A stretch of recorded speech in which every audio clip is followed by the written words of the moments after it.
c'est un petit bijou, quoi.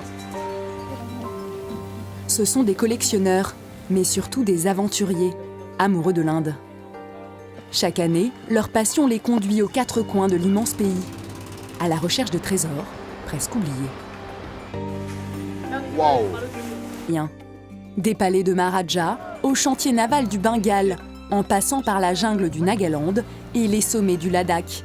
Ces Français, passionnés d'Inde, vont nous emmener dans une incroyable chasse au trésor.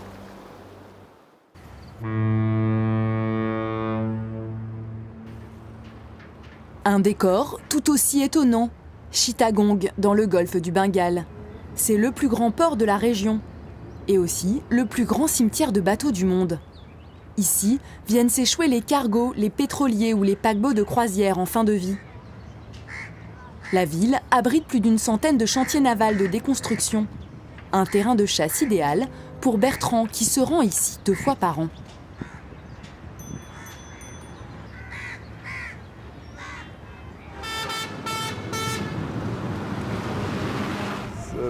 Il y a la pression qui monte parce que voilà, là c'est du bonheur, là, c'est du grand bonheur. Parce qu'on ne sait pas du tout ce qu'on va trouver et le fait de chercher, il y a autant de plaisir à chercher si ce n'est plus qu'à trouver. Trouver c'est la finalité, mais tout le plaisir est avant, quoi. Bertrand est avec Halal, son contact local. Depuis 10 ans, c'est lui qui l'informe de l'arrivée dans les chantiers de bateaux susceptibles d'avoir quelques pièces intéressantes.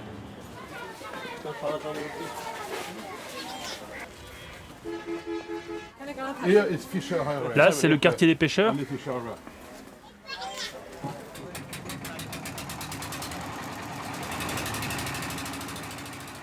Donc on est sur une rivière, un bras de mer, enfin non, c'est pas une rivière, c'est un bras de mer, parce que c'est de l'eau salée, qui nous amène directement à la mer, avec juste à gauche, et on commence à voir poindre les carcasses de bateaux. Chaque année, des centaines de bateaux s'échouent sur la plage de Chittagong. Des coques sans intérêt pour les néophytes, mais qui renferment parfois des trésors de l'histoire maritime. Les bateaux qu'on voit un petit peu à l'horizon là-bas sont des bateaux en attente de désarmement. Ils vont s'approcher de la plage et le dernier capitaine va mettre les moteurs à fond et il va arriver dans ce chenal à marée haute pour aller le plus loin possible entre les drapeaux. Donc il faut super bien viser et ce sera les derniers mètres, les dernières centaines de mètres dans la vie de ce bateau. Be careful, hein. Attention, hein. You go here. Il se dirige là-bas, Et go vers to la the plage. beach. Alors là, c'est une première. Ça, c'est génial. Et là, vous allez avoir en direct la mort d'un bateau, la fin, son dernier voyage.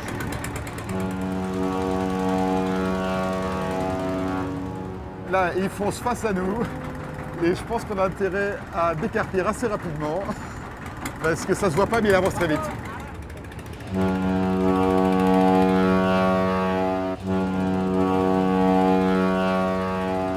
Je viens de demander à ce qu'on s'écarte quand même, parce que là, c'est bon.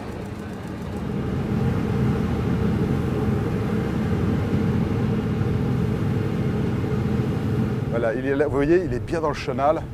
Là, c'est presque au mètre près, hein. Voilà. Mais même pour les ouvriers, hein, pour tout le monde, hein, qui sont sur le chantier, c'est un événement, là. Aïe, aïe, aïe. Là, il commence à peiner, là. On le voit, là. Voilà, il vient de poser les ancres. Encore. Finish.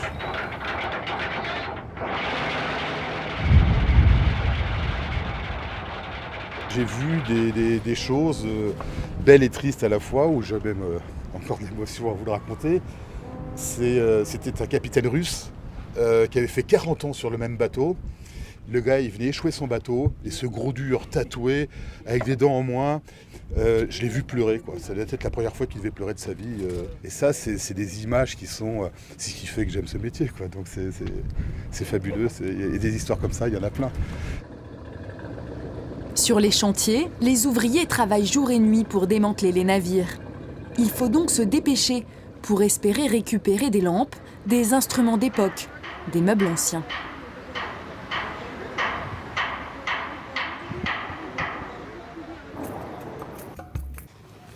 À Chittagong, dans la baie du Bengale, le temps presse aussi pour Bertrand. Le quartier des démanteleurs des chantiers navals ne dort jamais. Il faut donc trouver les objets avant qu'ils ne finissent en petits morceaux. Est-ce qu'on peut aller voir là-bas?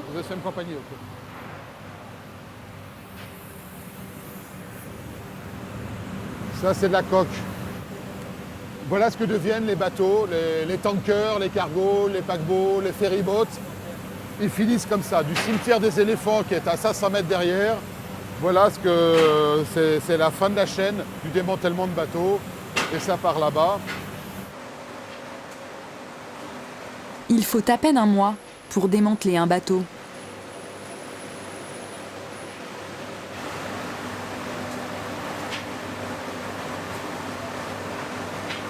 C'est malheureux pour des amoureux comme moi de bateaux parce que là vous avez un superbe cargo des années 50, 60, 70 qui est devant vous. Bertrand et Halal n'ont que quelques jours pour sauver de la destruction ce qui peut encore l'être. Il faut un œil avisé pour savoir dénicher des lampes de designers célèbres, des projecteurs art déco, des instruments de navigation rares.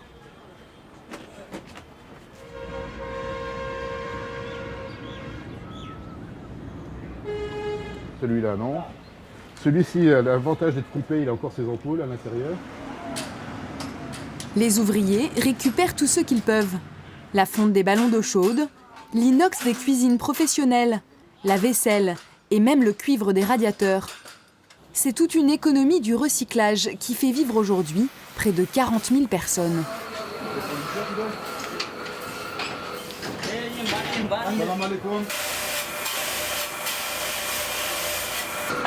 Voilà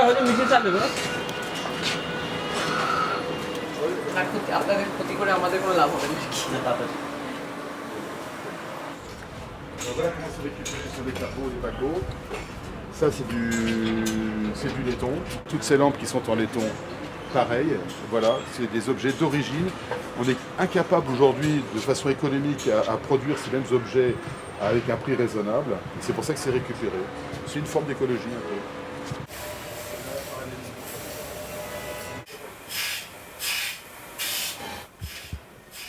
Là, c'est un enfant devant une vitrine de confiserie.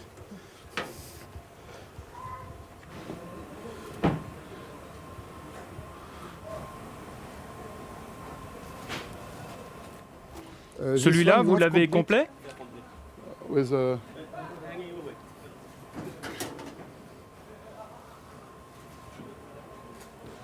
Ok. Ok, j'ai vu un trésor là. Yes. Oui, That is nice. oui, ça c'est bien. Non, this Non, one, pas I know celui-ci, that. l'autre là. Et voilà, ça.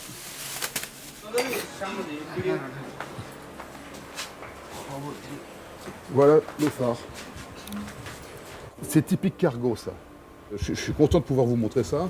Ce n'est qu'un phare, hein, faut rester. Mais c'est un petit bijou, quoi.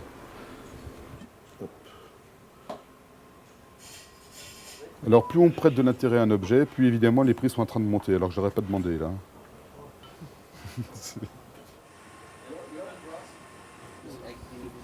This one. Voilà, ça c'est montre typique russe, fabriquée par les communistes de l'époque où la même clé sert à ouvrir. Ça s'appelle une ouverture hublot. Hop. Et puis imaginez quoi, avec les cars radio, le nombre d'yeux de marins qui se sont posés dessus, qui ont surveillé cette montre. Cette montre, elle a vécu des tempêtes et des mers calmes. Elle a connu toutes les latitudes. C'est une montre des années 50-60. Donc elle a 60 ans de navigation. Et là, aujourd'hui, je l'ai entre les mains, quoi. Donc ça, c'est... À l'extérieur, un détail attire l'attention de Bertrand. Come with me. Viens, Come with me. suis-moi. What is it, that? Qu'est-ce que c'est que ça? No, it's okay. Non, non, I c'est would bon. like just to Je veux check. juste vérifier ce qu'il y a What's dessous. that? Ok. No. Et comme hier. Voilà. Quand je vois des trucs comme ça, c'est le métier là. Je le sens. Peut-être me tromper, hein, mais c'est bizarre qu'ils mettent une bâche. Quand ils mettent une bâche, c'est qu'il y a quelque chose d'intéressant derrière. Wow. Bingo. Ok. Ok, thank you. That's right. Bon bah là voilà.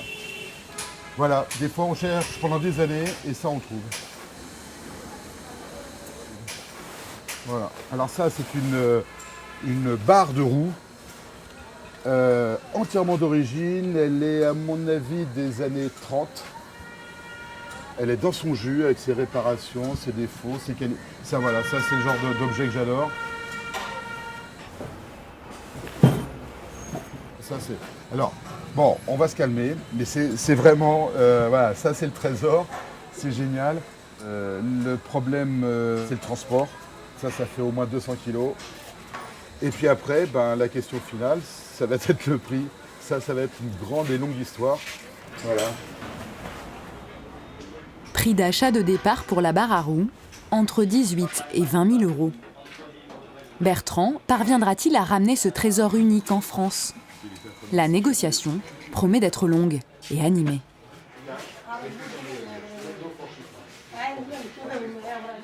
« 700, 750, 800. » Versailles, 8 mois se sont écoulés depuis son retour du Bengale. Bertrand n'est pas parvenu à rapporter la fameuse barre à roues. Ce sera l'objet d'un autre voyage. En attendant, c'est dans les salles de vente aux enchères qu'il espère trouver des acquéreurs pour ses dernières découvertes.